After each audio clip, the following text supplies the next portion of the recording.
بسم الله السلام عليكم ورحمة الله وبركاته. سلوا أصحاب تقاليقة ومركل مقال كلا عصب يعني يقول ليش يتسدى سلوا على الحبيب محمد صلى الله عليه وسلم شيكديني قبيضة إنه هيد waxay inoo mareysay xala sheekadeedii ayadoo ninkii Saalim ahaa uu yiri waxa la hooyadeed ku yiri waxaan aadayaa Suuriya oo waan ku warramaya oo ku yiri hooyadeed uu la hadlay sida gabadheedii inay qaladaad waaweyn iyo dambiye ka gashay oo kale gabadhan wali marka telefoon looma iibinin lama bixinin magaalada lama geeyo lacag lama siiyo yani reerkii iyada iyo qoyskooduba ay ugu xilanayeen lacag darteed ay islaayeen gabadhiinidii hadda khalaas nin lacag lay guursatay reer lacag lay guursatay khaliijka la geenaya sacuudiga la dejinaya gabadhii guriga la dejiyay guriga wax ixtiraam kuma haysato si wanaagsan loolama hadlo shaqaale bila mushahar laga dhigtay adduunyadii baa lagu ciqaabay waligeed meel lama geyn nolol ciriiri gashay heer waxay gaadheen xataa reerkii ilmo yar oo guriga joogay inta gabadha ciyaarsiisay oo xanuunsaday leeyahay iyada cayuuntay iyadaaba cuntayba cunug yara way cayuuntay way ilaysatay amal gabadhii marka ninkii uu baxay muddo maqnaa ilaa 2 week 3 week dib ayuu wax uga soo noqday Sacuudiga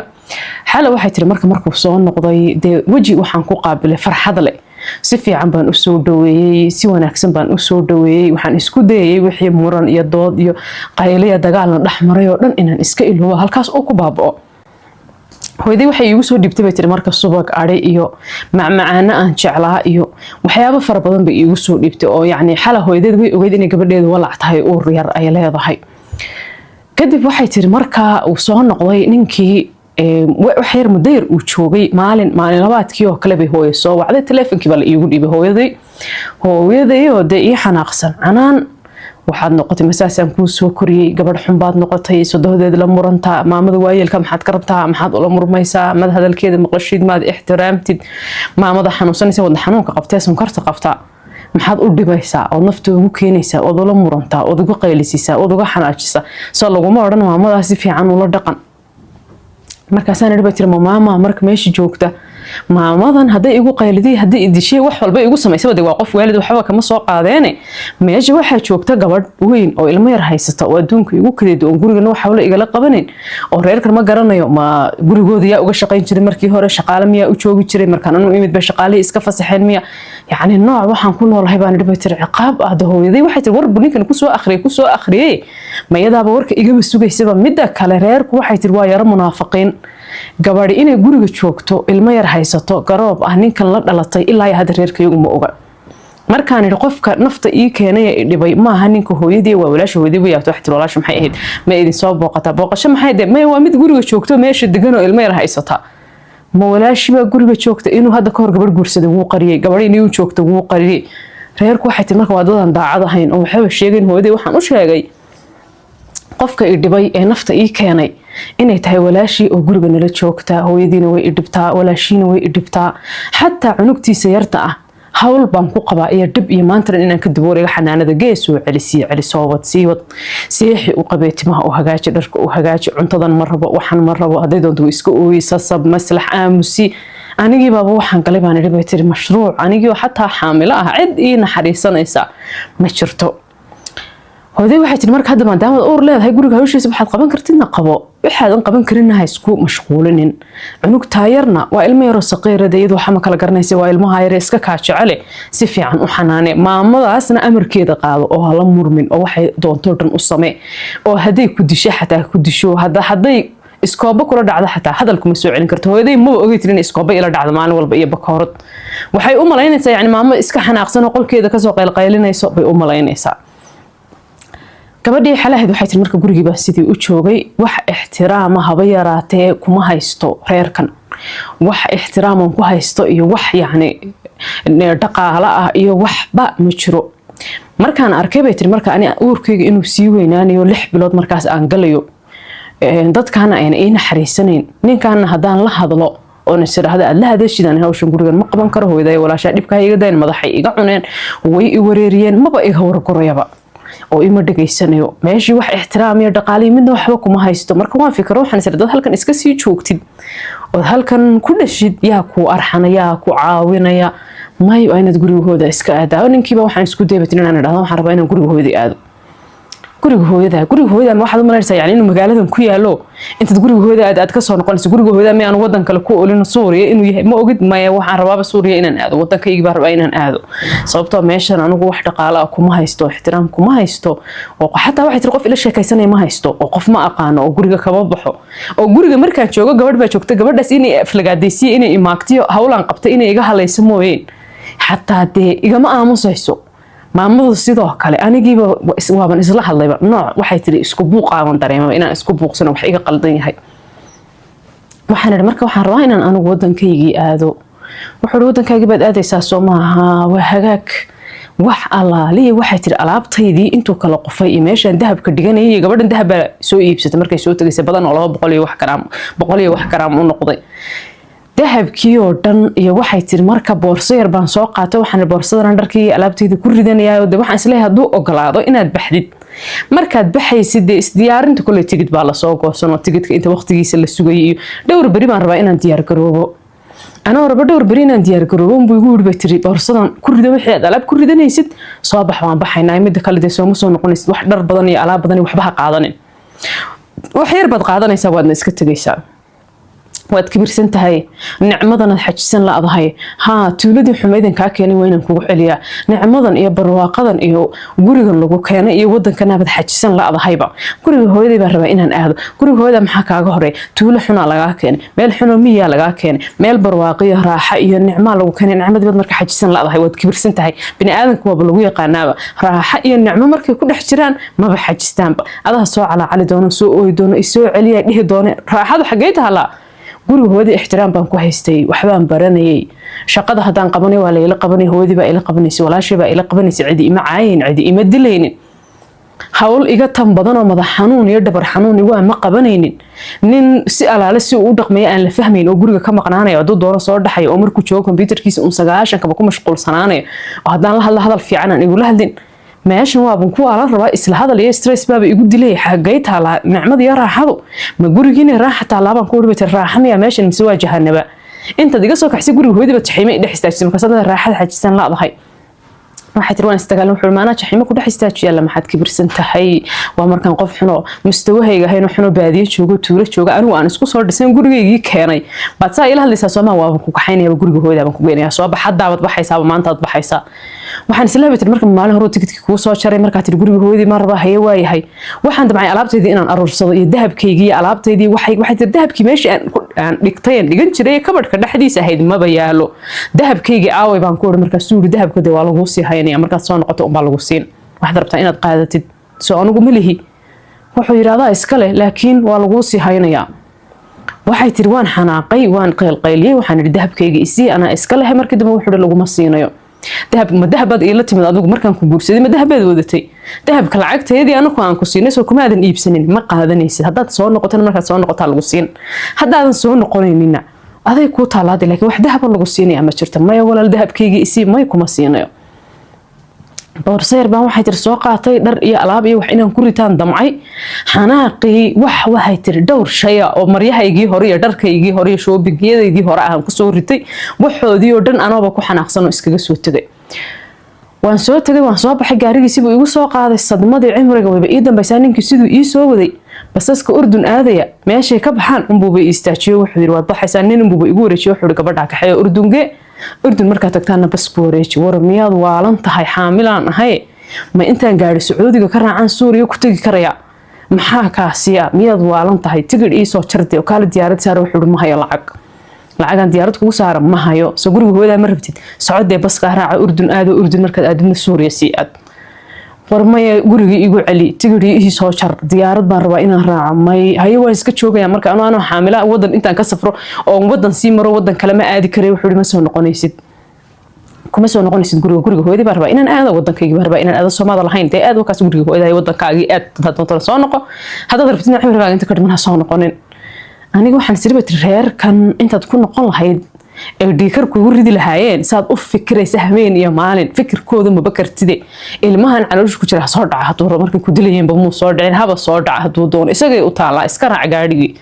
ninkii uu igu wareejinayay waxay tir nin Suuriyaan oo ahaa oo oday nin weyn oo darawal fiican gaadhigan soo raac waxay tir hal qof oo dumar ma saarno hal qof dadka gaadhiga saaran oo dhan waa niman yaryar kuwa waaweyn dhalinyaro keligii baa dumarka ah ninkii darawalka marka si fiican buu iigu naxariisanay marka la istaagaba cunto ma rabtaa maxaad u baahan tahay maxaan ku siiyaa ma nasani ma yar soo soconi gaadhiga ma ku istaajaa waxay tiri naxariistii isaga laga rabay ilaahay odayganuuba ii geliyeyba darawalka siduu ii sii dhaqaalaynayay baan urdun ku tagnay kadib qof kaluu igu wareejiyey waxaan la hadlay reerkaygii waan u sheegay inaan soo socdo isagana wuu u sheegay inaan soo baxay reerkii way yaabeen way amakaageen gabadha xaamilada gaadhiga lasoo saaraya maxay tahay gabadha maa tigidh loo jiro maa diyaarad lasoo saaro ma garanay waxay tiri reerkaygii baan u tegay anigoon lay garanayninba madowga dhuubnida saan u fikirayay shaqo iga tan badan u qabanayay haddana meel aanan ku qanacsanayn dee waa isla hadlay aniga dhananoo isku buuqsan oo gabigayguba nooc kala noqday waxaan ku marmarsiyoonayaa marka laygu dhado maxaa kugu dhacay maxaasaan kuu galay maya waa uurka maadaamaan xaamilo ahay waa xaamilanimada alla waa xaamilanimada gabadha show waxa may cuni jirin waxaad jeceshahay wax laguma samayn jirin miyaa dee waxay tiri hooyadii baan kusoo noqday iyo gurigeygii iyo naxariistii hooyaday iyo hadalkeedii macaanay cuntadeedii macaanayd anigii aan cuntaba cuni jirin rafaadsanaa marka hooyaday cuntooyinkii aan jeclaayay samaysay waan cunay waan wanaagsanaaday waan qurux badnaaday waan nastay ninkiina ima soo waco ana ma wicin ma raadsan isna ima soo raadsan 4 bilood markaan gurigii hooyaday joogay walaalkay wax alaalo waxaan u baahnaay dhan uu ii qabanayo uu bil kasta isbitaalka igeynayo uu leeyahay ilmaha soo fiirinayna ilmaha yarkaas uu yahay baybigii baan ka wardoonaynaa baybigii baan ogaanaynaa baybigii baan xaaladiisaan ka wardoonaynaa galabkii ma ku kaxeeya ma ku soo lugaysiya subaxii lugay soco maxaan ku qabtaa ilmaha yar caloosha ku jira waxay tiri 8 bilood meelaha markaan maray buu wax alaalo wuxuu u baahnaan doonay oo dhan oo walaalkay ii soo wada iibiyo sidaas hareerahayga u soo dhigdhigay ninkii xunka ma wacaninba waan umulay bay tiri xala gabadh yaroo qurux badan oo waxay tiri xala ani ii eg gabadheedii yartayd markaan sidaa u eegay aabaheed iyo ayideed iyo eedadeed iyo reerkoodii dhibka i soo mariyeen oo dhan waaban iska ilaawayba gebigoodiiba waaban ilaawayba gabadhayda yartaa sida qalbiga uu iigu qaboobay iyo sida aan ugu farxay wax kasta waaban iska iloobayba reerkaasi i soo mariyeen iyo macnaa iyagii lafahoodiiba muddaan iska joogay 3 bilood gabadheedii oo jirta wax alaalo waxaan u baahnahayna walaalkay uu ii sameynay wax alaalo waxaan u baahnahay walaalkaba ii sameynay oo waxaas ilmahaas u baahdo caanaheeda xafaayadeeda caafimaadkeeda isbitaal hadii la geeyay hadii la soo talaalay wax kasta 3 bilood kadib buu ninkii yimid ninkii markuu yimiday baa waxaan ogaanay inay mar walba u iimaan jireen marka guriga magaaladan aan ku deganahay ee ku taala gobolkan Idlib ay ku leeyihiin way yimaadaan cabaar bay joogaan way tagaan walaashiba magaalada degan xataa walaashiisa magaalada degan gabadhan yar ee magaalada ku dhalatay oo walaalkeed uu dhalay may soo eegin may soo salaamin may arkin xataa isagii baa yimid waxaan maqalnay inuu joogo lacag buu ii soo dhiibay kadibna walaalkay baa la hadlay wuxuu yiri ninkaas aan u baahnay inaan la hadlo isagii walaalkay baa meel ku kulmay wuxuu yiri marka maxaad damacsantihiin gabadhan ma qabtid maana aad furin ma biishid حتى عنك هذا يرك ودرة تسدح البلود ترتمات سو أرك وراق دلشة ملها بالهرت مرك وجوه رئيسة أنت سبتال كتكتير عنك تن شهادة دي دلشة ده صار اللي المار يرك عمرك الأصل صار شهادة دلشة شرعي أبيه ديك هو دي اللي حيوي يعني wuxuu yiri haye gabadhan walaasha iyada qaldanayd hooyadii bay la murantay hooyadii bay la dooday hooyadii bay dhiig ku karisay hooyadii bay sonkorti ku kicisay maxay bay samaysay saasan deedna u soo kaxeeyay kadibna iyada igu wareerisay kaxee hooyadii bay ka dacwootay markii hore baan waan u sheegay inaan hooyadii u geynayo maalinkii koobaad aan aqal galnay baan u sheegan ku hooyadii wadna xanuuna way qabtaa sonkorna way qabtaa ilaaliyo ixtiraamo koolkooliyo hala murmina way la murantay way dhibtay eedii dambigii oo dhan aan korka iga saaray walaalkeen ugu xanaaqay wuxuu yiri waxa taa qof xun oo qayr mas'uul waa la dagaalay niman meesha jooga kala qabtay walaalkay wuxuu ku yiri marka cid wax kale ka doonaysa ma lahayn reer xuno waxa tinaan wanaagsanayni ilmaha yarka u soo saar shahaadada dhalashada isbitaalkii buu tagay waxay tir cunugta yarteed buu shahaadada dhalashada u soo saaray muxuu ugu soo qoray magac aan gabadheeda magaceedii ba ahayn de mu isoo bicin cunugta yar magaceedu bixisay magaca ma u bixiyaa dhalashada magaceen ugu qoraaba iyo ma oran cala raaxadiisa isbitaalku tagay magacbu cunugta yarteedu bixiyay dhalashadii buu soo saaray wax yar oo lacaga buu ii keenay gurigii buu yimid banaankan ugu baxay shahaadadii iyo wuxuu ii soo dhiibay lacag shahaadadii haddaan saa u eegay magacii gabadheeda la oranayay maahane magac gabadheeda waxay tiri marka xala Kawthar baan u bixiyay Kawthar maahane magac kale isagu cala masaajkiisa oo malaha meesha markuu joogay uu ku soo dhacay buu cunugta yar u bixiyay saanan u fiiray waxaan maxad ii soo wici weyday cunugta yar magac bay leedahay waa ilmo dhan oo 3 bilood jiray qof 3 bilood jiray inuu bilaan magac hayn waad ogtahay maxad ii soo weydiin weyday wuxuu soo dhalashadii kuma soo sameeyeen uu iska dhaqaaqay iska tagay gabadheedii yareed ma arkaa ma soo fiiriyaa midna muu dhahin gurigeeyga baan iska joogay walaalkay marka baalinkii ay meesha ku kulmeen way isdagaaleen wuxuu rabay mar kale intay kulmaan inuu ku yiraahdo gabadhan ama meel dejiso ama wadankaagii geyso ama wadankan ha ku joogto biilood si caadi u dhaqo ama furde walaashay kuma xayirnaanaysa waxa maqalnayba ninkii inuu tagay walaalkay wuu xanaaqay wuxuu dhaha soo noqdo ballan waxa uu amarku soo noqdo ninkaas inaan meel saaran ninkan maxay tahay sidoo noola dhaqmayo maxay tahay walaashay sidoo ula dhaqmay ani waxa tan waxba igama maqnaba guriga hooyadii baan joogaa reerkii dibkoodii fikirkoodii walwalkoodina waan ka baxay cunugteedii yartaan iska weheshadaa la ciyaaraa la kaftamaa fikirkii walwalkii walaaci wixii dhan waaban iska ilaawayba wax walba oo aan u baahnayn walaalkay baa isiya walaalkay marka wuxuu leeyahay walaashay ninkan mana qabo mana furin way walaashay saan ugu galaya an laakiin kurbaba qabitaankan iyo furitaankan iguma hayo muddo gabadheedii ay 9 bilood jirto buu ninkii Saalim ha Suuriya ku soo noqday saas markuu Suuriya ugu soo noqday ee maqalnay inuu Suuriya yimid buu walaalkay ugu yiri soo bax ninkan waxaan ka gudbinaynaa report si uuna u bixin inuuna bixin uuna ka bixi karin magaalada oona xataa haduu magaaladan si uu gaari ama lug haduu doonaha kaga bixi haduu tago Dimashq xataa airportka inuuna ka bixi karin report baa meel kasta laga dhigayaa inuuna bixi karin oo xaaskiisii oo ciyaal u dhashay ay report ka gudbisay inuuna bixi karin ninkaasi mana biilo mana qabo ma furin yaani qof laga dacwooday أنا ولا الكل واحد هذا إسرعنا رباط بانيكي كجود بنا إنه نبيح كرنا ونودن كسوريا كبيح كرنا ما أوجا يسوق مركو مدة شوقي ويج يلا بو ويجي وإحنا عاشوا هربايين وبحو وإصاوعي وحوير مركا وإحنا رباينا كل هذا لو بنان كانوا سو استاجي بنان كمر كانوا استاجي سوق ما أوجا مركا رباط لك جود بيه بنان كانوا سو استاجي وحيقولوا بيترينهم بحان رباي lacagtaas lacagta intuu dhulka sida ugu soo tuur lacagta soo qofka xataa si caadi loogu ma dhiibo lacagtii uu dhulka ku soo tuuray way iska dhaqaaqay cabaar baan meesha taagan markuu dhaqaaqay uu tagay baan lacagtii dhulka ka soo arursaday gurigan iska soo galay baxbu isiri saantu u sii baxayba booliiskii ugu horeeyay soo qabto lagu report baa ka yaala ma bixi kartid la idlib wala xataa Suuriya dhanka ma bixi kartid waxa ka report ka gudbisay xaaskaagii waa inaad horta reerkaas aad gabadha ka qabtid iyo xaaskaas aad isqabtiin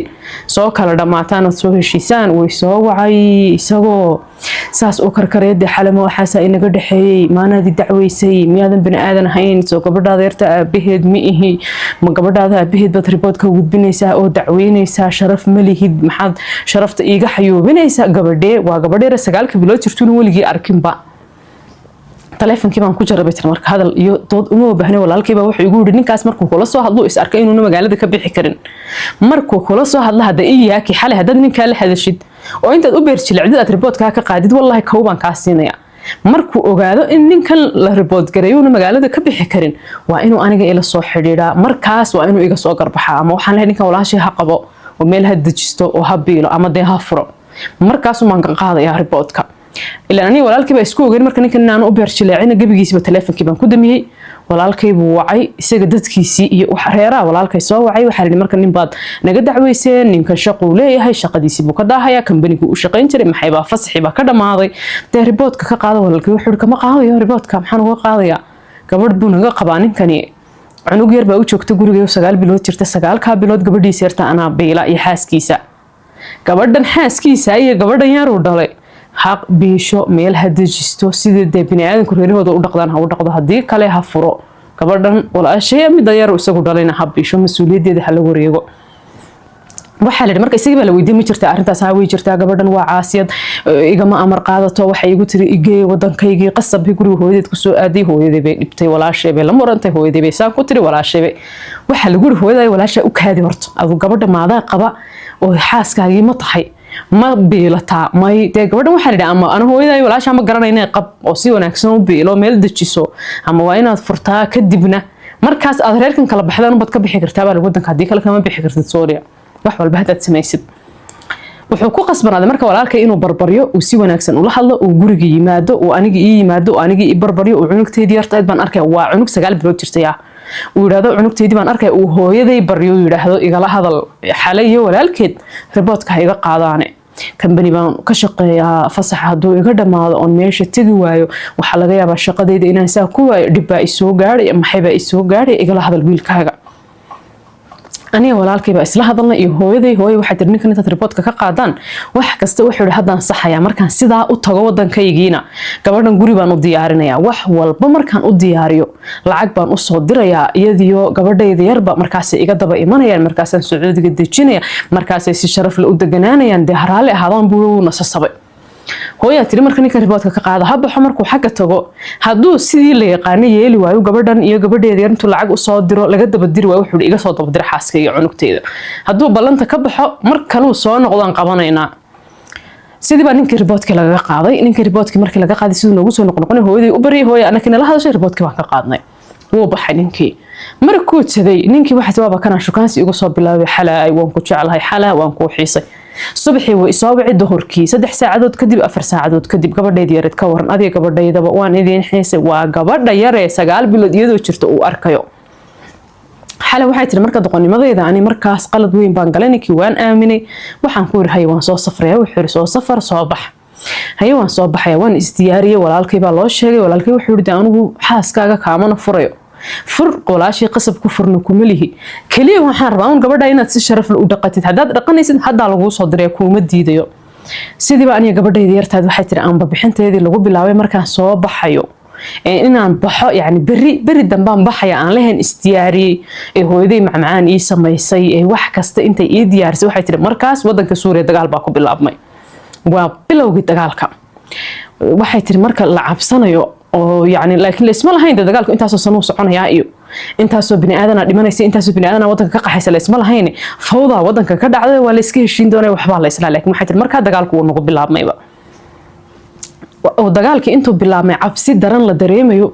buu ninkii wuxuu yiri marka waxaan rabaa inaad marka timaadid Sacuudiga meeshii degan yihiin waa Riyaad marka timaadid waxaad degaysaa gurigii aad deganid aniga waxay tiri qalbigayba ay kala jabay ma doonayeen hooyaday walaasha la dago bini aadan ma tiidmiya walaasha horta ma la guursaday guriga may ka tagtay wali ma gurigii bay joogtaa gabadheedii waxay markan way weynaatay sanad iyo bar bay jirtaa wuxuu yiri marka waxaan u baahanahay guri gaar kuma dejin karo haddaan guri gaar dago hooyaday baa habaaraysa mid kale lacag ma hayo reerka dhan anaa biila hooyaday walaashay anaa biila walaashay macna ilmaheeda anaa biilo biilsiya ilmaha yarka ninka dhalay waa Suuriya meelahaas uu ku dhuuntay oo si aan loo xidhin ilmaha yarka biilkiisii wax looga qaadin buu Sacuudiga dhan uga tagay aniga culays baa ay saaran waxba ma bixin karayo dhibka noocaas ay haystay calaacal dheer kadib iska soo da gurigaagii intay waxayna kala furmayaan waxa fursad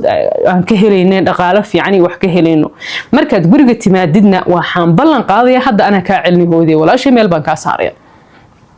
kulama hadlayaan ani waxay tir markaan ku qanacsanayn inaan gurigii dibka uu iga soo maray ku noqdaan iska ogolaaday waan baxay gaari baan raacnay Urdun baan tagnay gaari kale aan ka sii raacnay aniga gabadhaydii waxaan tagnay Sacuudigii Riyaad baan tagnay isagana soo doonay wuu nakaxeeyay gurigii buu nageeyay gurigii saas markaan u tagnay waxay tiri wajiga dumaashiday iyo sodohday waxaad u malaysaa ibliis inuu iridka uga soo galay hadda ibliis soo socda oo cawaantiisiina wata inuu iridka ka soo galay indhahaasay noogu gubayaan ilmahayga marka sanadii bar bay jirtaa gabadha yar xala Kawthar waa sanadii bar jir gabadha yarada waxay tiri sanadii barka jirtay islaantana ayadu u tahay gabadhana ay eedada u tahay soo inay qaad ani haba inacay islaaminba hatta waxay tiri gabadha yarta ma qaadayaan ma salaamayaan aniga waan salaamay gabadhii baan salaamay si xun oo daciif ay salaanta iga qaaday maamadii baan salaamay madaxan ka dhunkaday iyaduna sidoo kale si daciif ay salaanta iga qaaday cunugteeda la qof qaaday wala qof xabsiye wala qof dhunkaday ma jiro عبار بان فدينا waxay tiri iska fadhinay iyagoo de wajiga ka dhigay oo ciil oo hayad isleedahay shaydaan maar heerka soo boqday cunugteedii baan qaatay waxay tiri qolkaygii baan iska galay gurigaygii aan deganaan jiray de qolkaygii guriga qaybtii aan ka deganaa baa waxaan ku bilaabay marka hagaajin inaan hagaajisto waan hagaajiyay gabadhii yar tahayd ee ninku uu dhalay ee berigii hore i jeclayd oo de weynaatay gabadhan sanad iyo bar bay maqnayd la leeyahay xala sanad iyo bar iyo wax la sii jiray maqnayd waliba gabadhii yartaayda waxay tiri weynaatay oo 6 sano wax jirta baan soo noqday oo gabadhan cunugeedii sanad iyo barka jirin uu weynaado 3 sano wax isna uu jiro baan dib u soo noqday waxay tiri gabadhii yartaayda ma ilowday miyaga igu sii diray ma garanay cunugtii yareeda i jeclayd ee saa igu daba kooleysnaan jirteen iska daba reebi waayay jiray hatta hameenkii hatta waxay tiri halka igaga jirtay seexan jirtay gabadhii yarada waxaan soo noqday bay tiri nooc kale u dhaqmaysaba oo i dhibaysa oo cunugteer iga dili oo aan qolka hagaajisanay inta iridka soo istaagtay waxay tiri albaabka saas ka siin goob saan intay u xidho oo furtay waxay tiri saan u soo balaqday carari jikada markaan galay jikada iigu soo gali albaabkay waxay ka siini qab way iigu xidhi waa inaan daaqada ka soo qayliyo cunugteedii yarna banaankay ka ooyaysa waxay tiri cunugtan way dili albaabka jikadana anoo jikada ku jira markay timaado way iigu xidhi dumaashaday wiilkeeda yar iyo gabadhan yar intay jikada soo galaan anoo ama weel dhaqaya ama wax khudaar iyo wax jarjaranayo cunta dabka ii saarantahay bay jikada soo galeen waxay tiri waxay ku ciyaarayaan gaaska furihiisa waa la daari waa la damini waa la daari haddana waa la damini waxay tiri gaaskii bay si qaldan iyo wax ku samaynayaan ama kugu karkay wax ka qaldayaan way cararayaan waxay tiri waxay u tagayaan gabadhii guriga joogtay waxaan fahmay bay tiri marka gabadhan guriga joogtay ciyaalkan inay ugu soo dirayso waa la hadlay waxaan ku yiri waxa tahay qof aan caqli lahayn ilmahani ficiladan ay samaynayaan guriga dhan baa ku guban kara islaanta jikada joogtay cuntada karsanaysa soo dhiba oo gaaska ka damiyo oo ka daara baa tiri laakiin ma ogid miyaa ficilkan guriga dhan inuu gubi karo oo adiga iyo ilmahaaga iyo xataa hooyada iyo guriga dhan waxaan wuxuu ku guban karay inuu yahay goormaan anigu anigu soo dhibaa maada cadayn igu hayay waxay tiri gabadhan waa qof aad u malaysaba inay tababar military ka soo baxday oo ani dartaya hadal markaan idhaahdo gacanteed waa isku boodaynaa hadda isla hadalno ninkii baan u sheegay waxaan ku yiri tiri caruurtan guriga jooga walaashaa markaan jikada ku jiro way igu soo dirtaa waxay tiraahdaa gaaska ku ciyaara oo waxay tiraahdaa kuukarka ku ciyaara ficilo doqonnimo ah oo ilmaha yar waxan ilin waa ilmay halis bay sameeyaan oo jikada korka igaga xidhan oo jikada inta korka igaga xidhan bay cunugta yarta iga dilaan oo dhibaato dhan bay cunugta yar iyo ilmaha yar igu soo marka waxani waa caruure gabadhan weyn baa igu soo diraysa ninkii wuu xanaaqay wuxuu yiri mad waalan tahay intaad leedahay gaaska ku ciyaara ilmaha guriga haduu nagu gubta ka waran maxaa ka qaldan way qayliday waxay tiri aniga maaha wuxuu yiri waa adi sababtoo gabadheedan yari xala way jeclayd ayadoo jecel oo saas hada ugu daba dhigan bay xala markay safraysa xataa yaa Allah baa lagaga reebay hadda maxaa ku diray marka sababtay u dhibaysa maxay tahay sababtay cunugteeda walaasheeda u dilaysa maxay waxa soo dhan ka dambe maalinka waxay tiri waa la istagaal marka ninkii iyo walaashii way istagaal maamadiina de sonkortii waa ku kartay iyo dhiigii wadna xanuunkii wixii oo dhan waxay tiri khalaas wiilkaygi wuxuu noqday doqon xaluu dhageysanaya walaashii la dagaalaya walaashina halkan iska baroortay walaalkay baa la igu soo diraya walaalkay waa doqon wuxuu yiri doqonnimadaadii waxaad ka hadlaysid ma garanay ilmahan gurigeena nagu gubin waxay dhaandhaamadii xageed ku aragtay ilmo la gaas shidana cunto lagu karsanayo ku ciyaara heer waxay tiri de xala waxaan gaaray markaan jikada soo aadayo cunugteeda yartaa inaan saas isu soo ag istaajiyo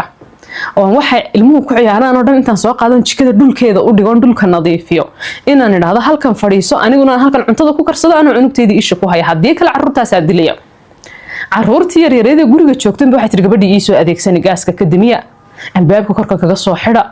markaan duhuradii bacdal qadada kale soo la iskama yar seexdaan israada aad seexatid kabaa la soo qaadanay labadii caruurtad kabay soo qaadan albaabkay tumayaan marka albaabka qolka haddaan soo kacaan albaabka fursaas albaabka markaan u furo caruurtii oo sii ordaya gabadhii yarida jaranjarta ka sii degaysa hoos u sii ordaysa iyo cunugii yaraa kale 3 sano barka jiray halkan oo kale isna ordayo sii degaya aniga waxay tirtay waa aniga yaabay haddaan ninkii la hadlan ku dhado walaasha ma doonayso gurigan inaan deganaado way i dhibtay oo dib waxa igu haysaa aan u dul qaadan karin ilmaha yar saqiirkaana ma layn karayo ma dili karaye gurigan iga rar wuxuu leeyahay ma hayo lacagan guri kale kugu dajiyo iska dulqaada iska sabar iska dulqaada sabar gabadhii guriga aan la deganaa heer waxay gaadhay jikada inay qafishaba subaxii way soo kicay quraac iyo waxbay samaysan iyadii hooyadeedii cunugeeda yar iyo cunugta yar kale cunugtii yareeda kale berigii hore xalal la deganeed iyo xalal saaxiibka lahayd xalal la joogtada xalal way nacday eedadeed bay la degantahay ayadeed cunugtii yarteed markii iskuulka aado gabadhan xala ilmaheedu iskuul ma gaarina waa ilmo yare waxay tiri waxa laga yaabaa inaan subaxii meelahaas markay tahay 7 8 inaan soo kaco reerkii quraac way samaysteen miya way soo iibsadeen ma garanayo jikadii waa la quflay furihii gabadhii baa qaadatay aniga markaan soo kacayna siraada cunugtaada musaasadeeda aad dhaqdida caan u qastid quraac samaysatid jikadii way xidhan tahayba jikada ii fura maxaa jikada u xidheen jikada furaheedii aaway kor iyo hoos basaas la igu fiirin maba la ila hadlaya maxaad ka hadlaysaa yaa jika xiray anaka ma sidaad noo malinaysa wax baadiye ka yimido sakaraado tuulo ka yimido gaajaysan oo jikada cuntada ku jira agtiisa ay qiimo ka leedahay jikada yaa xiray kulaha de malaha adaa xiray talo free xagee geysay freena waad cuntay miya anigiiba waxay tir daalac la ii raacay jikadiina way xidhan tahay xataa cunugteeda yarta caanaheedii jikadana igaga xidhan yihiin waxa ay soo martay bay kuleedahay xala cunugteeda yarta inay gaajo la ooydo inta saas u qaado guriga aan la dhex wareegaystay alaabtii musaasadii wixii caanihii kulli oo jikada igaga qoflan mararka qaar banaankan u baxaa ninkii baan wacaa waxaan ku dhada gabadh yarta iigu keen caano iyo cunto iyo wax walaashaaba jikada iga xidhatay markaasuu soo wicay uu qaylinay uu dhihi maxaad gabadha jikada uga xidhatay naa bini aadan matiid miyaa gabadha jikada ka fur way furi iyadoo oo hisiinayso isqaylisiinayso walaalkay baa igu qayliyay maamadii ma aragtay gabadhii oo murugaysan ninkii bay habaar iyo qaylo ugu dhaqaaqay gabadhii xalahayd waxay tiri noloshii aan ka baxay madax xanuunka iyo buuqa iyo stresska hayd baan ku soo noqday doqonnimadayda waxay tiri marka nafteedan canaananaya waxaan leeyahay reerkan mar baabad ka tagtay inaad doqon tahay xalay habaar inaad qabto maxaa kugu soo celiyay markaan ku fikiro inaan iskaga tago wadankayga ku noqdo wadankii dagaal baa ka dhacay dagaalo xun baa wadankii ka dhacay reerkayga magaaladii ay degnaayeen way ka qaxeen xagay u qaxeen ma garanayo marba tuulu iga soo waca walaalkay dhowr biloodba tuulu iga soo wacay wuxuu yiraahdaa halkaasan joognaa haddana halkaasan joognaa aniga waxay markaa waxaan isla dad Suuriya tagtidna Suuriya lama tagi karo iyadii baa holcaysa qof walba nafsi buu taagan qof walba meeshuu ka bixi karo inuu ka baxo raba qof saacadan Suuriya aadi kara male gurigana kuma noolaan kartid maxaad samaysaa marka haddaan ninkii si degan oo naxariis leh oo edeb leh oo akhlaaq leh aan ula hadloon idhaahdo dadkan la hadal oo walaasha la hadal oo ilmaha yar igu soo diraysa ha iga deyso oo la hadlo walaashii yiraahdo walaal inta Ilaahay ka baqdi gabadhan de iska daa guriga kula deganaatay maxaad ka rabtaa way iska oohisiinaysaa anuu waxaan igu sameeynaya maamadii baa inta koordeeda ka soo qaadanaysa marka habaar qaylo dil waa inaan marka dhibkay gabadhaas igu hayso dhan u dulqaatoon iska aamuso si gabadha aan loola hadlin gabadhaasina ayna u ooyin maamaduna ayna noo habaarinayno u qaylinin carruurtii yararkeed ha i dhibaan gabadhii yartahay ha i dhibto marjikada korka ha la igaga xidho margaaska ha la iga damiyo heer waxay tiri waxaan arkay xataa gabadha weyn ee carruurta dhashay ee cunuga dhashay oo anigoo ama shaax karsanaya ama dooniyo cunto iyo wax inaan karsado wax yar haddaan jikada saas uga soo yarbaxo intay jikada gasho cuntada dabka ii saaran ama waxay igaga dari saliid waxay ku dari haday doonto cusbo mar waxay ku dari sonkor waxay rabto يعني weelkan dabka ii saaran intuu dabka ii saaran waynan ag taagnaado jikada haddaan ka soo baxo waaba macquulba iyadoo gaaskii shidan cunto karsanay inay qofil ku taagto furihiina qaadato maanta niyada daba soco marka baryootan walaal jikada ii fur gabadheeda caanaheedii baa ku jira masaasad baa igaga jirta qadaa rabaa inaan karsado cunugteedii baa gaajaysan cuntaan u sameynaya firiijka khudaar igaga jirta jikada ii fur maanta waxay tiri ayada inaan daba socdo daba baryootan waa haddaan ninkii la hadlo iyadoo ku qaylin iyada hadii lagu qaylin maamadii baa qaylinayso xanaaqayso sonkortii baa ku kacaysa wadnihii baa istaagay rababa noloshii waxay tiri xaladay aniga iga tahay nooc kaloon taagana yaa ilaahi maxaa ii keenay wadankan mar baaban ka tagay Suuriyada holcaysa gubanaysa ma iskaga noqdaa wallahi meeshaas ay dhaanta aniga gabadhayda yar hal mar anagoo dhimanaaba noo dhaanto madfac nagu dhaco oo reerkaygina waxay tiri markaan muddo 3 bilood 4 bilood aan wax wara ka haynin oo meelay aadeen aan ogeyn si kulba tuulo u guuriyeen aan markii dambe warkooda la ahay baa waxa soo gashay bil Ramadaan waxaan go'aansaday marka maadaama Ramadaan tahay inaan iska cibaadaysto gabadha la hadlin sodohdaan la qofba inaan la hadlin baxday hatta idibta gabadhaas inaan u jawaabin shib inaan ka iraahdo waayo maalinkiina waan soomanahay habeenkiina waxaan rabaa marna inaan taraawiix tukado markay gabadheeda yartii ii seexato marna inaan quraan iska akhristo ma raba inaan qof la murmo bal waa kan waxay tiri xataa kaale ka cibaadayso xataa dhibka gabadhaas timaashidii waxay tiri ay u hayso kama cibaadaysan karo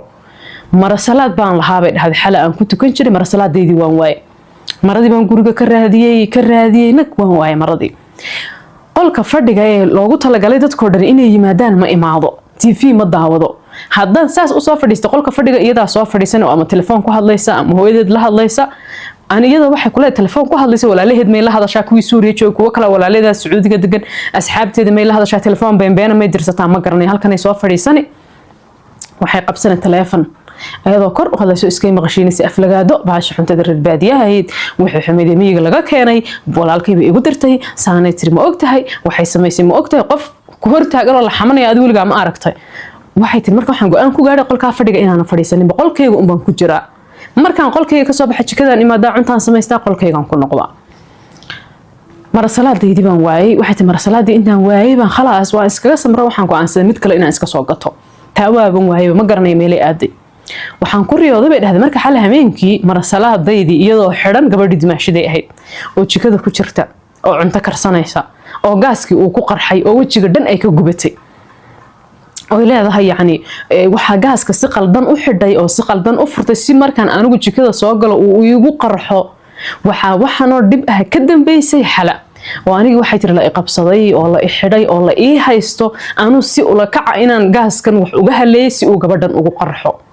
anigi waxay dhahay subaxii markaan soo kacay naxdin aan arkay horta wixii inuu riyahay waxaan iri alxamdulillah laakiin waxaan ba ogaaday horta mar salaadii inay iyadu iga xaday sababtoo iyadoo xidhan baan ku riyoonayo gaasku uu ku qarxay kadibna waxaan is iri hadduu wax dhaco shil hadduu gurigan ka dhaco uu qof wax noqdo ama wax uun hadduu dhaco reerkani dembi weyn bay ku kor saarayaan reerkan waxaaba laga yaabaa inay xabsi ku galiyaan midda kale waxaaba dhici karta intay kuu maleegaan dembi oo ku dilaan ama wax kugu sameeyaan walaalkoodna ilaan hooyadii walaashii unbu maqlayaa inay bay yiraahdaan gabadhiina annaka dilnayo caar baan ka qabaysanino way xumaydo xumaan bay sameysay qof bay la hadlisay ceeb iyo wax noocaas aniga waxay tiri walwalba igu furmay waa bil Ramadaan aniga walwalba igu furmay anigoo ka walwalaya gabadhan iyo dibkeeda cunugeedii yaraa ee 3 sano badhka jiray ha ka soo dhacay tiri jaranjartii guriga qaybta sare qaybta hoose jaranjar buu leeyahay marna korbay carruurtani soo aadaan gabadha yar ninkani uu dhalay iyo gabadhan dhibleeda cunugeeda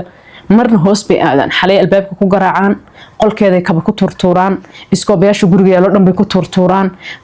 bahalaha wax lagu masaxo muxuu ahaa istiraashooyinka iyo mid iskoobaha istiraashadii waxa soo qoyino wasakhay haday doonaan soo qaadayaan waxay ku soo tuurayaan qolka haday rabaan waxay tiri waxay furayaan musqulaha tuumbooyinkooda waxbay soo qoynayaan marka mariyo kaba wax uu daa wasakha wixii oo dhan waxay tiri waxa lagu soo guri qolkayga lagu soo tuurtuuri maanta ciyaalka yar mar jaranjarta un bay ka sii dagayaan mar jaranjarta un bay soo korayaan si xala oo qolkeeda ku jirta ay u dhibaan waxay tiri waa bil Ramadaan ma seexan karo haddaan isiraad aad seexad ciyaalkaas soo jeeda ma seexan karo quraan xataa ma akhrisan karo ilmihii iyagoo iga cararaya oo inta albaabka igu soo tumeynay kaba igu soo turtureen jaranjartii ka dagaya midda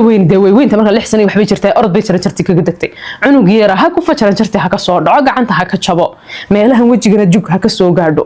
gabadhii cunuga dhashay maxay tiri waxay waaba saan ka cabsanayeen ku fikreeyay wax haduu guriga ka dhaco dambiga inaan la kor saari doono ana arkay bay ku dhaartay cunugayga gabadhana jaranjarta ka soo tuurtay xala anigii aan ooyo aan dhaarto cunugan kama soo tuurin jaranjarta ilaahay baa igu ogma taabanin miyaan waalanahay anu markaan ilmaha yar saqiirka jaranjarta ka soo tuuray may waxay tiri ka soo tuurtay maamadiina waxay tiri anu ma arkeen markay jaranjarta ka soo tuurisay laakiin waan hubaa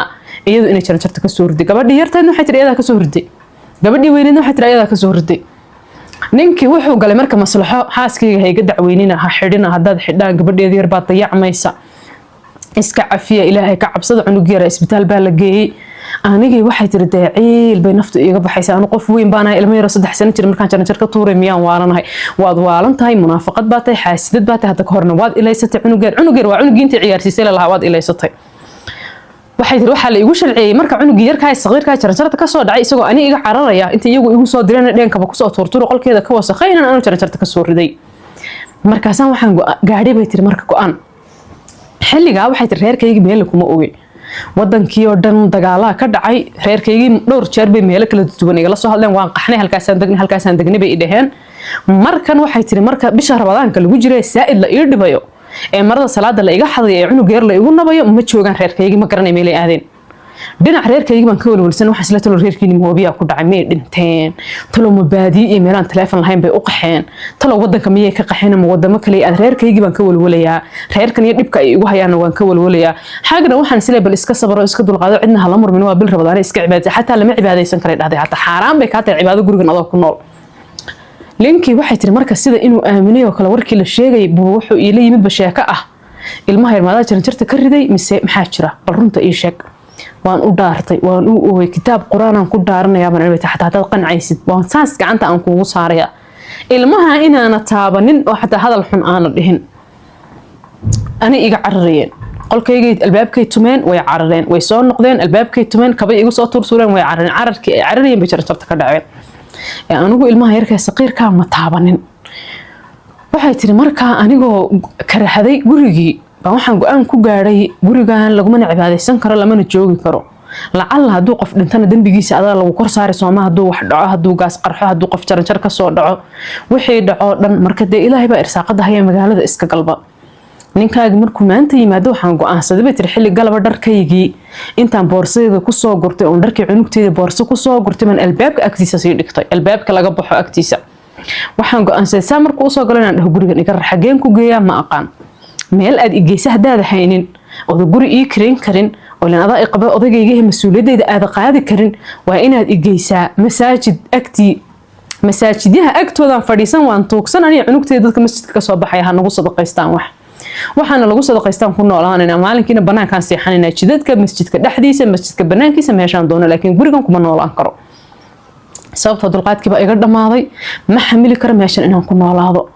markan waxay tiri ninka markii hore barigii hore sidoo ahaa waxoogaa uu yar dhaamayo markay gabadhani igu soo dirto ima gacan qaado ima dilo laakiin mar alaaliya markuu dagaal yar dhaco uu gabadhii la hadluu yiraahdo xaaskayga ma diidaysid maamadii ba inta ka soo qaylinaysa maamadii markay xanaaqdo markaas isaguna xanaaqay awli hooyadii baad ka xanaajisay hooyadii baad sidan tiri hooyadii bay sonkortii ku kacday hooyadii wadnuhu istaagay marka waxay dhahday waa nolol uun adigu buuq iyo murana waxaan go'aansaday marka inaan iska baxo maanta maba joogayaan gurigii baan dhex wareegay dharkayga dharkii cunugteedu waa diyaar dahabkaygi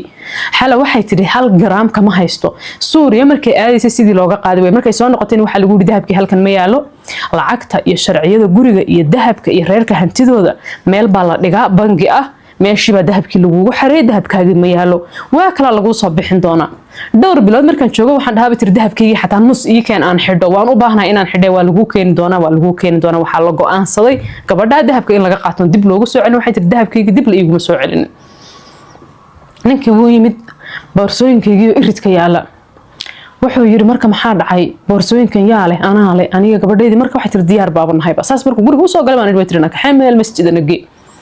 يعني guriga naga kaxee guri noo kiree meel nagee hotel nagee meel nagee ma hayo lacagan guriga kugu kiree lacagan hotel kugu kiree midna ma haye kibir baa ku hayo gurigan ma joogaysaa ma joogayaan elevator maye ma haysid Soomaha lacag masaajidada hortooda nagee dadka masjidka jooga si aan wax noogu sadaqaystaan waan tuugsanaynaa waligeed bay tuugsan jirtay waxay tir gabadhii maamadii halkan ay ka soo qaylinayaan waligeed bay tuugsan jirtay waan tuugsanaynaa kulaha sharafteedii bay dishay alawaan ceebownay waxaan noo qalmin tii isoo heshay ee arooska joogtay ee labadii gabdhood ee maalinkii gabdhaha arooska jooga kala xulxulinay labadii baa la haystaa marka oo la leeyahay alla idin ku rid reerada warsanaya oo sakaraada oo maxay gabadhood noo soo guuriseen waxay tir waan tuugsanay ninkii wuxuu bal kaale guriga soo gal oo wada hadlaynaa ma wada hadlayno gurigan ma joogayo iga kaxee wuxuu yiraahday waa balan waan ka kaxaynayaa 5 daqiiqo ma wada hadli karnaani aan kaalib qolkeenan aadinay qolkii baan aadnay intaan qolka ku jirnay wuxuu ilaahay tiri marka ii dulqaado wax yar 2 bilood kadib hal ciido ana waan diiday wax tir go'aan baan gaaray waxaan idhi tiri maanta adduunku intuu saas u kala wareego qoraxda meesha u dhacda haday ka soo baxdo oo la yiraahdo guriga xalad joog qoraxda meesheedii ha ku noqotay xataa ma joogayo laga ma yaabana gurigan xataa 5 daqiiqo inaan joogo go'aan baan gaaray go'aan baad gaadhi Soomaha haye in marba igu dhibtay marka masiibo Allah kugu rido culays baad saaraysa guri kuma kareen karo hooyadii haday xanaaqaysa hooyadii baa habaaraysa habaar Allah kugu rid waxaan sameeyay ma garanayo soo bax marka aad guriga joogeen aan soo baxay waxay tir qolkii ka soo baxintan aniga ninkii wada hadalna qolkii wada hadalkii aan isku fahmi weynay boorsadeedii halkan oo kala taalay boorsadii gabadheeda yar boorsooyinkii inta la furay baa dharkii iyo shoppingkii alaabtii iigu jirtay nus baaba maqanba qashinka may ku dareen may qaateen ma garanay waxa soo dhan waxay tir waa gabadha maamada intii soo kacay boorsooyinkayga may qofinay gabadha weeyaan dharka nuska meesha ku jirana mindi intay soo qaadatay mise maqas wax bay ku jarjartay dharkayga dhan wuu jarjaran yahay anigu waxay tahay maraan korsaa ugu qaada waa heelaamo mara kale saas u qaad ka sii daran tu kale shoppingkaygii alaabtaydii dhan meesha kuma jiraanba waxaan idhi marka gabadhan dharkii way iga jarjartay dharkii mid kale nus bay qaadatay shoppingkaygii alaabtii wixii dhan qolka intaan ku jirnay bay boorsooyinkii furfurtay alaabtii dhan way yada iga halaysay ii weydii ii soo bixisay anaku ma tuugooyin baanahay adaan xuno masaakiin adaan maxay oo sidana anaku waxbaan xadna islaantii iyo gabadhii halkan ay ka soo qalin alaabtaada maanaan arag mana aanan ka gogoynin meelna maanaan geynin uma baahnin dharkaaga ninka wuxuu war uma baahnin aan dharkaaga jeexjeexan boorsada ku rido soo bax maryahana xataa mara aan xiran karo kuma jirtee dumarkan dharkii intanay jarjareen mooyin intii kale iiga soo qaada kaaga ma soo qaaday wiir Soomaalida dharkaaga gurigiisa kugu jiray Soomaalida ka soo bixinin Soomaalida kabarka kamada soo gurin Soomaalida boorso ku gurin irid kamada dhigin soo bax oo ka xaynay Soomaalida diidin guriga inaad joogto soo bax dharkan hadda cabaayadan iyo khamaarkan aan xiranahay maxaan iskaga bedelaa marka hal mar oo kale meesha iigu ma jirto fayow maryahayga dhan waa la gogoy kuwa goog aan baad xiran buu maxay iga galay ani maana dharkaaga boorsada ku gurayso dharkaaga boorsada kuma gurin soo soco aniga waxay tiri dhiig igu karsan yahay oo waxaan Soomanahay aan kala garanayn oo la ilaahow labadan mindiya iyo dhibo dhuunta aan ka galgaliyay oo ciil oo hayaas kaga soo tagnay gurigi meel guri ah oo guriyaha yar ee goglan ee diyaarsan oo ninkiina keenay gurigi markuuna keenay aniga gabadheed yartayd uu iska tagay gurigu waa guri muddo aan la kiraysanin wada bus iyo wada qubaar oo gabigiisuba wada nadaafad u baahan xilli galab bay ahayd galabkii gurigii buu nageeyay wuu tagay soo inuu soo noqdo ma soo noqoninba maba soo noqonin ninkii wacuun gabadhii waxay tiri marka ma haysto teleefankii iga ma qabanayo تليفون كله أو وحكوا عمن أمها يو ريرك يجي وقت جا ميلكم أوجي ميل أن كو أوجا هاي مشرتو ماشان أن سود دقني يدرس كني حافظان عندنا كما قرنا يو همين كسيد من أني قبل يرتاد كوسي حنا سبحي واجو مركو بري أنا قبل سحورة ديسات شل كوسو منابان كوسو ما راح يبعد أخذ بيها تومبضون بان أني قبل يرتاد عابين واحد دبع قولي إن نسكن نظيفي أو مشان بوحبة ميالان قولي واحد كستوي يلا ويل يو يعني جوجل واحد كستوي يلا لكن قولي واحد لعنه ميالو حتى فريج هو يلا وحبة ميالا لكن قولي حتى غاز واحد كستا كوكركي وكود يارسين هاي لكن خضارنا ما تعالى راشين ميالا عانا ميالان فروض ميالا وحبة ميالا بيه حتى لعبوه تبيها نظيفة إن لعب الله قلت لك عليه ميالان صبحي واجو مركو بريهم waxay tir banaanka u soo baxay waxaan sir bal meelahan iska fiirfiiri dadka dariska qof inta taleefankiisa ka qaadid aad ninkii ka wacdide anoo meel taagan buu nin soo baxay bay tir marka dariska Masriya ninkii baa la hadlay waxaan idhi bay tir wax yar taleefan ma igu caawin kartaa halkan aan soo degnay shalayo cunug yar baa iga baahan oo cunugteeda yarta aabaheed baan rabaa inaan waco wuxuu yiri ha taleefankayga aan ku siinayaa si gurigan kaga soo tagay taleefanku markuu ninku guriga kaga soo tagay miyaa mise waxay tir inuu wax ii doono rabay bac moos iyo tufaax uu ku jiro isagoo wada buu ninkii ii yimid wuxuu yiri bal fruutkan cunugteeda yarta asiiso gabadheedii yarta waxay tir marka xala 3 sano jirtaa way weynaatay markay wadankeedii ka soo noqonay sanadii badh bay jirtay sanadii badh bay reerkii dhibka badnaa la deganayd markan gabadheedii sanad iyo waxay jirtaa 3 sano mooskii wixii baan waxay tir cunugtii siiyay ninkii baan wacay taleefankan aan ka wacay waa taleefan ruux kale la helay muu garanayna wuu qabtay waxaan ku yiri bay tir maxaad ka wadaa waxaas noo imow xilli galabkii dambe buu yimid isagoo bax ku wada cunto bisil iyo cabitaan iyo wax waan ku qayliyo waxaan idhi bay tir maxaa ka qaldan miyada bini aadan hayn intaad gurina keentay cidla ah guriga cunto ma taalo waxba ma yaalo biyo ma yaalo ma nagu soo noqotay wuxuu Soomaaliya diidin guriga hooyada inaad deganaato soo guri cidla ay daji igamaad badin soo guri cidla kuma dajinin soo ma deganid guri cidla deganoo marka maxaa ka maqan maxaan cunaa marka istabar bir waxaad cunaysaa waxba igama galin guriga inaan iska nadiifinaan u baahanahay waxaan rabnaa lacag yar wax yar oo lacag nasi shaambo oo wax aan ku soo iibsano guriga inaan iskaga nadiifino wuxuu istabar وأنا أدو استبرتد محان عنا مركا قرق راشين ميالو خضار مطر وحبا ميالو وحاس وحلان وحبا يقما قلن استبرا وحيرا وحي ترعنتوه نينكي نو كينا عنتضيب ودقاي استبروا يقالو دمان واي ويسكتغي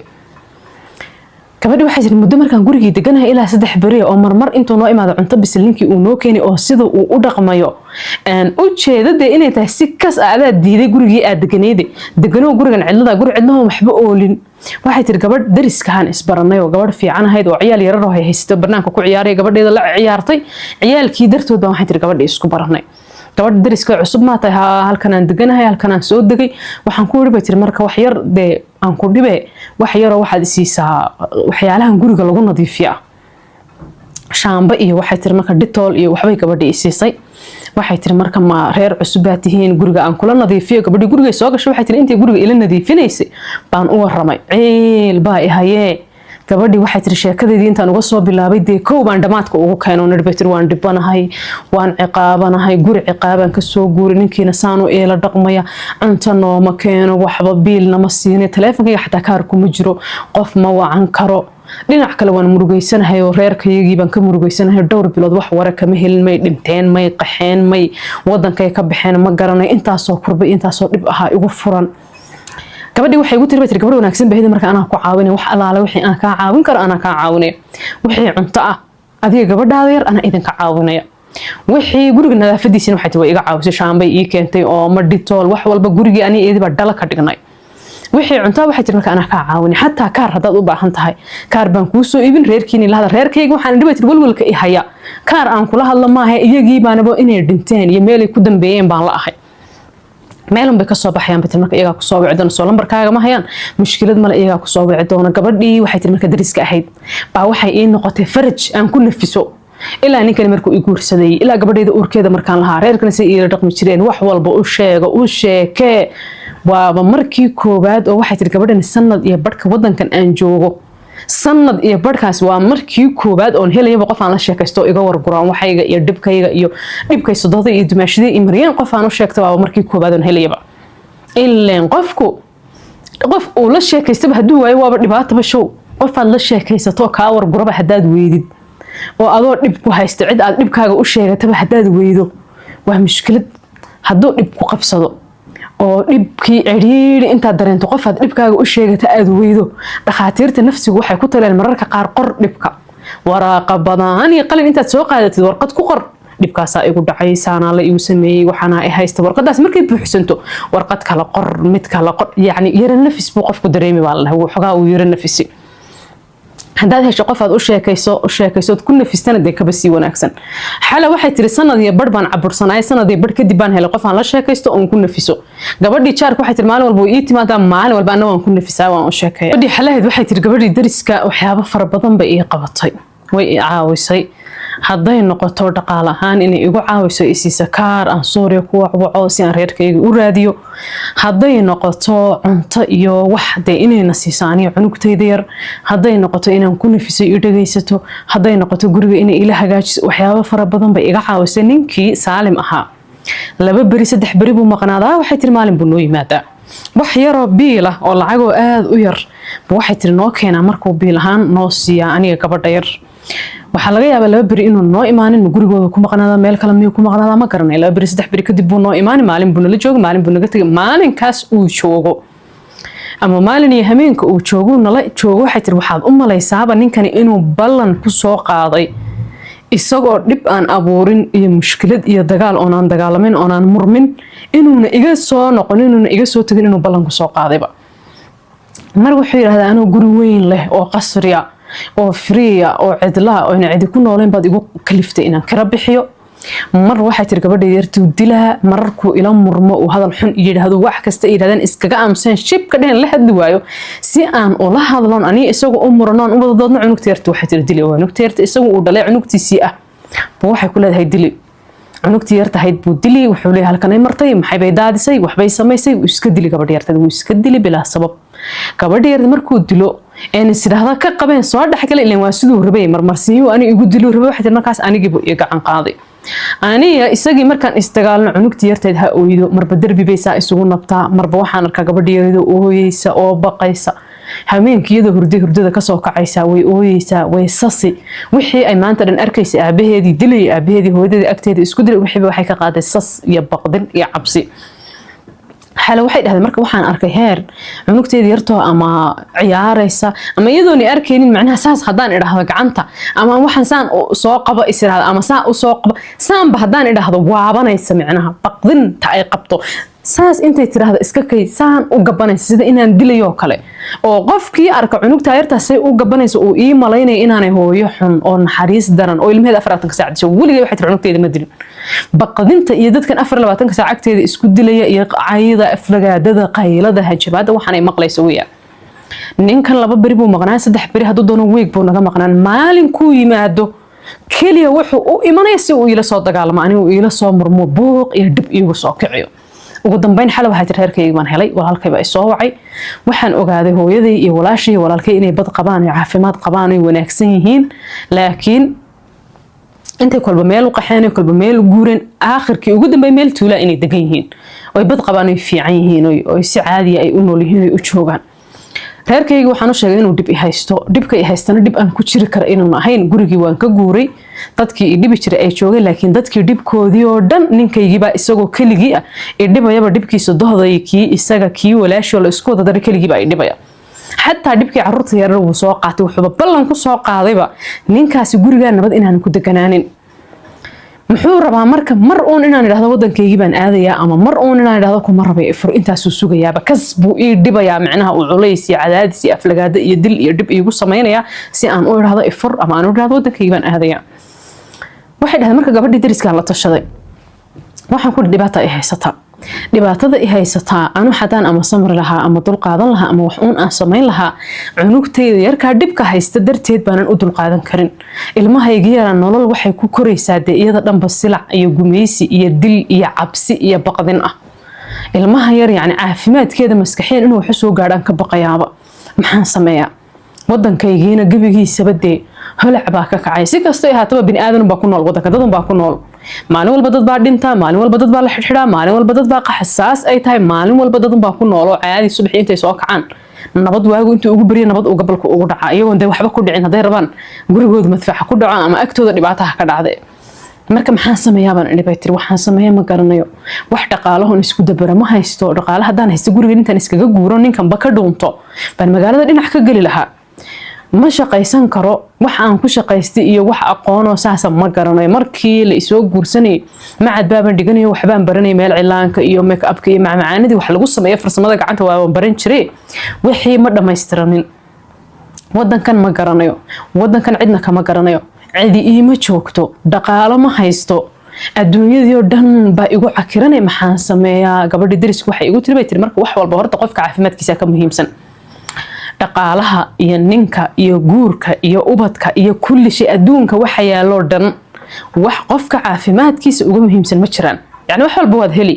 marka la guursan kartaa ilma kala dhali kartaa wax walba nin waad heli wax walba caafimaadkaaga yar laakiin wax kaaga muhiimsan ma jiraan walwalkan iyo dhibaatadan ku haysata iyo dhibka ilmahaaga yar haysta ee aad ka walwalaysidna inaad niyad jab iyo xanuuna ka qaada adu cunugtaada inay xanuuna ka qaadaad ka baqaysaa dagaalkan iyo dhibka laakiin anu adaan kuu baqayaaba xanuuna inaad ka qaadid bay ku tiri gabadhii waxaan kugula talinayaa wixii dhaqaaleed u baahan tahay inaan garab kugu siinaya iska tag wadankaaga iska aad ninkanna hal marun ku dhow wadankaygii baan aadaya isagaaba abaal ku qaba marka wadankaygii baan aadaya haddaad dhahdo gaadhibu hore kaa saari wadankaagii iska aad marka hooyada iyo walaalka iyo walaasha u tag iyo walaalka xaaskiisa reerkiisa caruurtiisa waxay qabaan la qab meeshay u qaxaan la qax markay degaana deg markay meel aadaana la aad xilligaas waxay tiri marka 2014 meelahaas la maraya gabadhii waxay tiri bilowga 2014 meelahaas la maraya waxay dhahday marka waxaan go'aansaday inaan ninkii markuu yimaado aan ku iraado saan kuma noolaan karayo adna waan ku ogahay yani waxaan oo dhan waxaad u sameynaysid gurigan aan deganahay ma aha gurigii inaan reerkiini aan ka soo guurina ma aha reerkiini inaan la heshiin waayna ma aha waa inaan furiin ku weydiisto ama inaan ku weydiisto inaan wadankayga aado wadankayga iyo dir maalinkii koobaad in hadalka ku yiri wadankayga baan aadaya dahabkaygii iyo waxaad ii keentaa baan ku irbatir alaabtaydii dharkaygii shoppingkaygii wixii gurigiina igaga dhinaa haddii kale dharna ma rabo shopping waxba ma rabay dahabkaygii oo kan please waan ku baryaay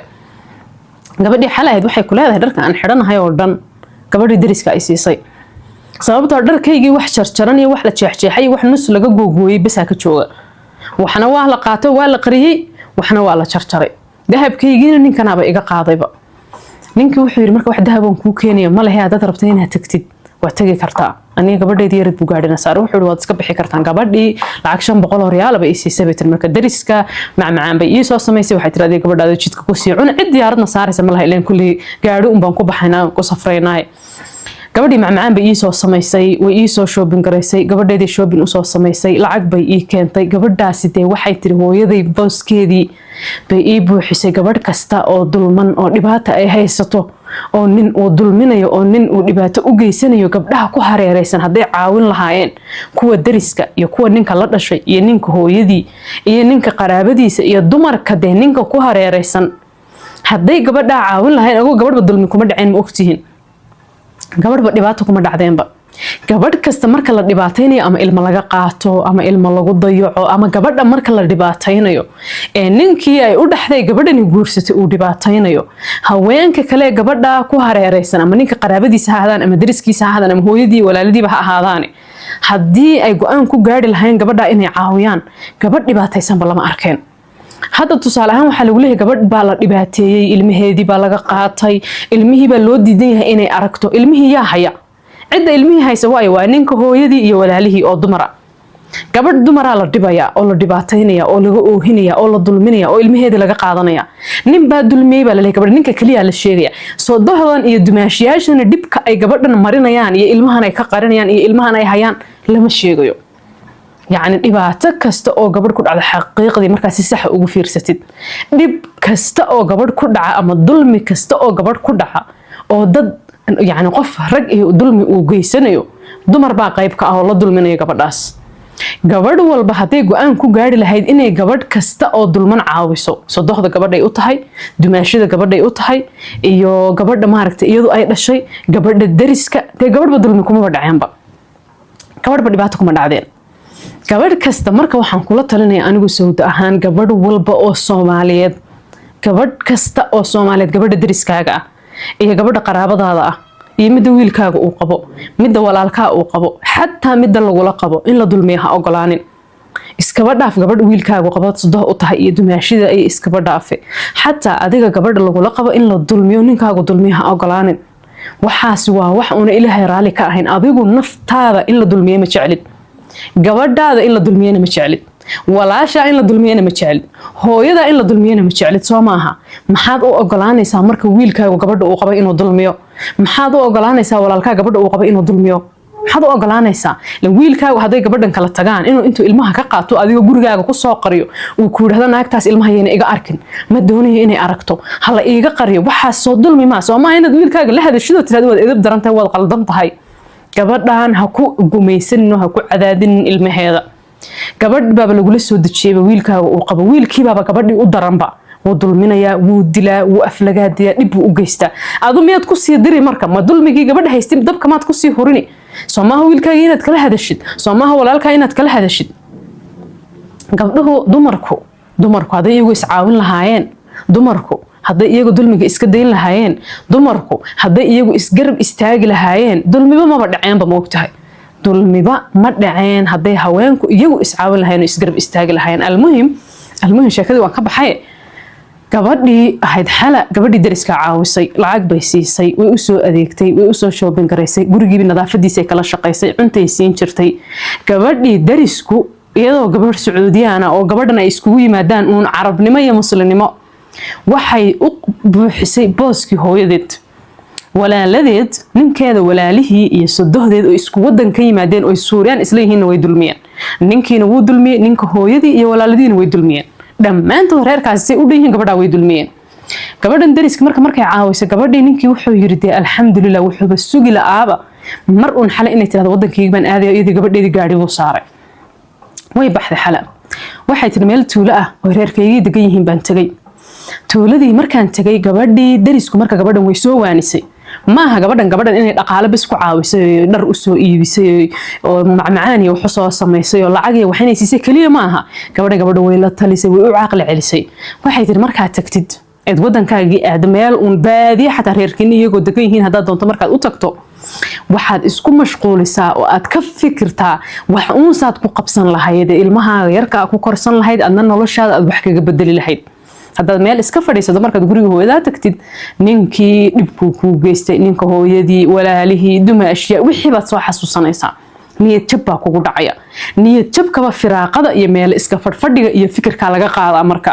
hadduu qofku shaqahayo oo uu mashquulsan yahay oo maanta dhan maskaxdiisa iyo gacmihiisa iyo jidhkiisa ay mashquul yihiin niyad jabku kuma dhacayaba xaqiiqatan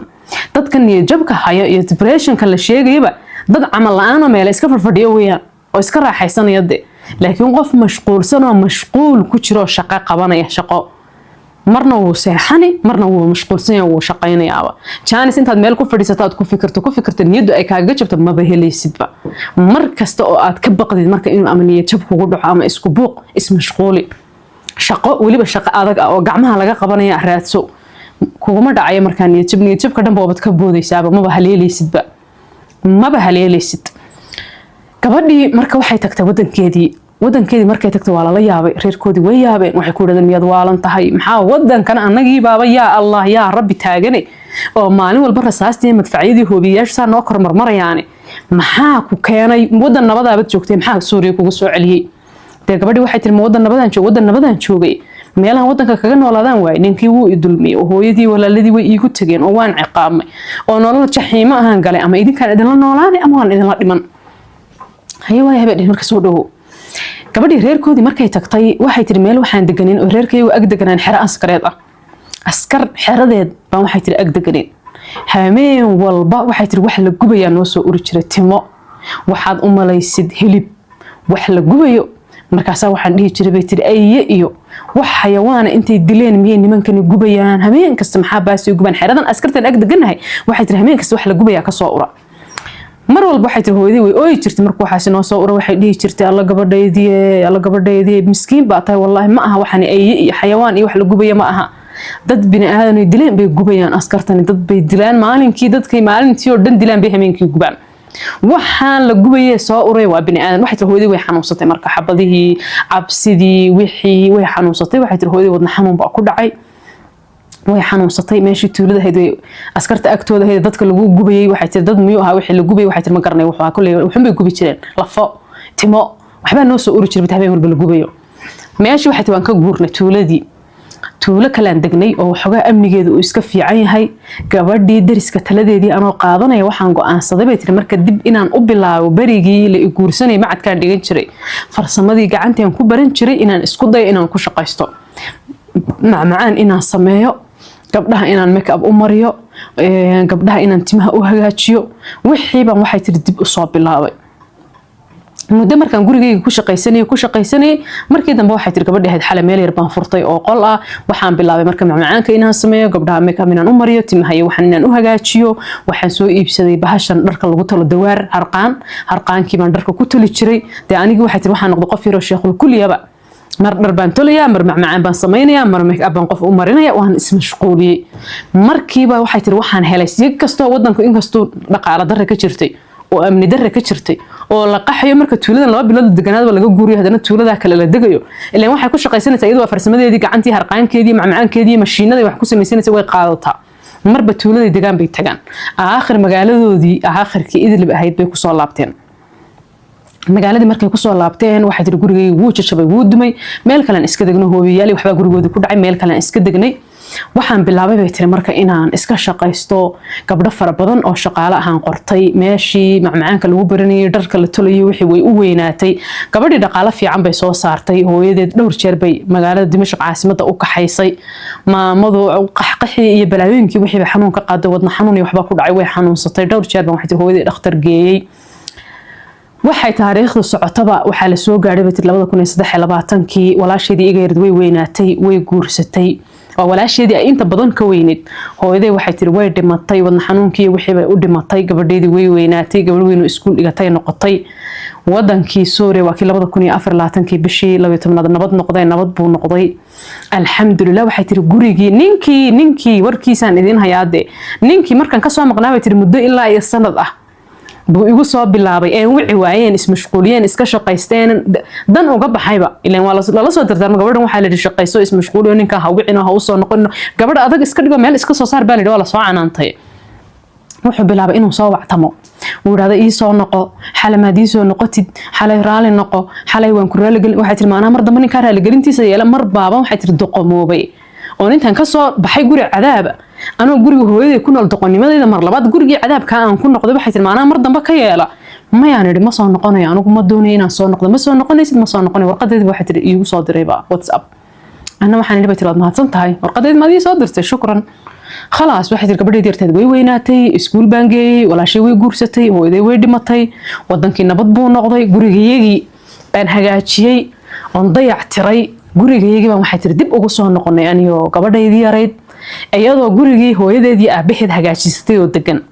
oo walaalkeedna markii hore magaalada dhinac ka deganay magaalada uu dhinac ka degan yahay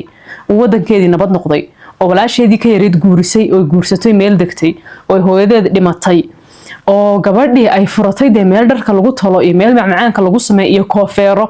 oo ay wax 25 gabdhood ka badan ay u shaqeeyaan oo shaqaale u yihiin bay sheekadeeda soo warisay laakiin wali aan guursanin wali ma guursan waxay tir hal mar buu nin soo doontay walaalkay saaxiibkiya ninkii markaan wada joognay bay tir muddo isu doonanayn 7 bari bas buu yiri waan ka noqday doonistii ma garanayo tir sababta ninkii wax ku dhacay ma garanayno way soo doontay waa la isiyay 7 bari kadib wuxuu yiri raali noqdo doonistii waan ka baxay ana waxay tir isku mashquulin bay hore u sii socon baan idhi marka gabadhii waxay tir anigu gabdhaha dagaal ba xun ba ilaa wadanka ka dhacay laga dhintay ee carruurta agoomaha haysta gabdhaha la furay ee ilmaha yar haystay garoobyada ah gabdhaha guurka intay soo mareen guurku ama ha ka halaabo ama ninkeedii ha ka dhintay hooyooyinka ilmaha haysta baan go'aan ku gaadhay bay tir inaan baro farsamada gacanta oo ii shaqeeyaan oo mushahar siiyo gabadh kasta markan ama wax barayo ama ay ii shaqeynayso waxyaalaha ay gabdhaha ku xulataba waxay ka mid tahay gabadhan inay tahay hooyo carruur haysata si ay u caawiso gabdhaha carruuraha haysta ilaan iyadu waa hooyo kaligeed oo gabadheeda korsanaysa xilligan marka sheekadeeda ay soo wareysay gabadheeda way weynaatay gabadh weyn wax barato weeyaan walaasheedna way guurisay hooyadeedna way dhimatay gurigii reerkooda dayac tirtay wadankiina nabad buu noqday gurigoodii bay degtay waxay tiri marka anigu sababta aan sheekadeeda u soo wariyay waxay tahay waan weynaaday 32 sano jira walina ma guursan ma garanayo tir xataa inaan mar kale guursan doono iyo inaanan guursanayn ma garanayo laakiin aniga hadafkayga iyo ulajeedkaygu wuxuu yahay bay tiri laba hadaf gabadhayda inaan si fiican u koriyo wax u baro oo dee aan meel ka soo saaro iyo hooyo walba oo ilmo haysata ama laga dhinto ama ilmaha lagu fure inaan caawiyo hooyooyinka inaan dhiirigeliyo inaan wacyigeliyo inaan u sheegay inay shaqaystaan farsamada gacanta inay bartaan xataa waxay tiri gabdhaha ii shaqeeyo dhan waa gabdho hooyooyin in mushaharka siiyo dhowr iyo 20 gabdhood baa xarumaheeda ka shaqeeya oo bishu markay dhamaato mushahar ay siisaa dhowr iyo 20 qoys baa mushaharka iyadoo ay bixinayso ku tiirsan gabadhaasi waxay u mahad celisay oo aad ugu mahad celisay gabadhii dariska ay ahaayeen ee waanisay markii ay balanbalsaneedii gabadheeda gabadhii caawisay gabadhaasi waxay tiri caawinta ay caawisay caawin maadiyo dhaqaale ahaan kaliya ay igu garab istaagtay ma ahayn waxay ii caawisay bay tiri si macnawi ahaana يعني نيدي إيه دستي وإيوانسي وحبي إيه شاكتي دقال أهم بي إيو عاوس يعني waxay tiri gabadh waliba oo dunida maanta saaran haday gabadhaas oo kale noqon lahayd oo gabadha walaasheeda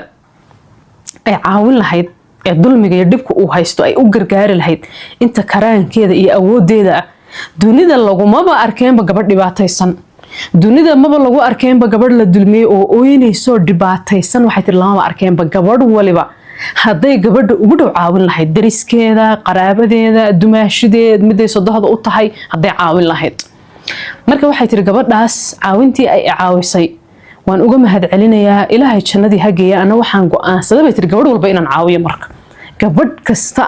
oo dhib yar uu haysto inaan garab istaago say gabadhaas ii garab istaagtay aan u garab istaago